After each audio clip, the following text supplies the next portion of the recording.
European club ফুটবলে আক্ষেপ ঘোচানোর বছরে বোলোনিয়া, টটেনহ্যাম, নিউক্যাসল, ক্রিস্টাল প্যালেসের মিরাকল দেখে ভিন্নতার খোঁজে থাকা টাইগার সমর্থকদের সিরিজ হারের স্বাদ দিয়েছে সহযোগী দেশ সংযুক্ত আরব আমিরাত। অবস্থাটা এমন, মাঠে ব্যর্থ, ম্যাচ শেষে ব্যর্থ, টেম্পারমেন্ট ধরে রাখতে।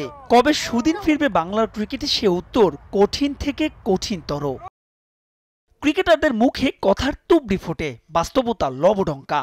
ক্রিকেট বোর্ড, কোচিং স্টাফ, এই লজ্জা সবার। অবস্থাটা এমন, ভাগ্যের দিকে তাকিয়ে থাকা ছাড়া যেন কোনো উপায় নেই। হঠাৎ করে বাজে তা না, আমার কাছে মনে হয় পরিকল্পনা, বিগত অনেক বছরের যে পরিকল্পনা চলছিল, যে ডোমেস্টিকের মানগুলো খুব খারাপ, সবকিছু নিয়ে প্ল্যানিং গুলো যে ভালো ছিল না, তার বহিঃপ্রকাশ আমার কাছে মনে হচ্ছে যে এখন চলছে।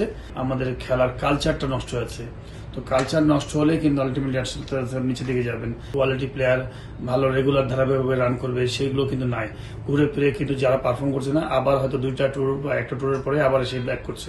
তবে এমন পরিস্থিতি যে অবসম্ভাবী ছিল, সে আজ তো পাওয়া গিয়েছিল আগেই। পাপন বোর্ডের পরিকল্পনাহীনতার ব্যাটন টেনে নিয়ে যাচ্ছেন ফারুক আহমেদের বোর্ডও। এর শেষ কোথায় জানা নেই কারো। এই সিরিজ বলে না, বাংলাদেশ টিমের ক্রিকেটের জন্য সতর্কবার্তা আমার কাছে মনে হয়। শুধু সতর্কবার্তা ইউএর সাথে হারলেন বা জিম্বাবুয়ের সাথে হারলেন, এটা সতর্কবার্তা তো একটা ছোট্ট একটা ক্লু। বাট ওভারঅল আপনি হ্যাপি কিনা ইম্পর্টেন্ট। তবে বুঝতে হবে আমাদের প্লেয়ার আসলে ভালো করছে কিনা। আমি মনে করি যে আমাদের প্লেয়াররা কিন্তু মাঠের যে পারফরমেন্স, যেটা আশা করি আমরা ক্রিকেট টিমের কাছ থেকে, সেই পারফরমেন্সটা in the field, of the field, মাঠের বাইরেও কিন্তু ম্যানেজমেন্টের অনেক বড় দায়িত্বগুলো আছে। সেই দায়িত্বগুলোতেও কিন্তু ভালো কোয়ালিটি পেশাদারিত্বের পরিচয় দেখা যাচ্ছে না।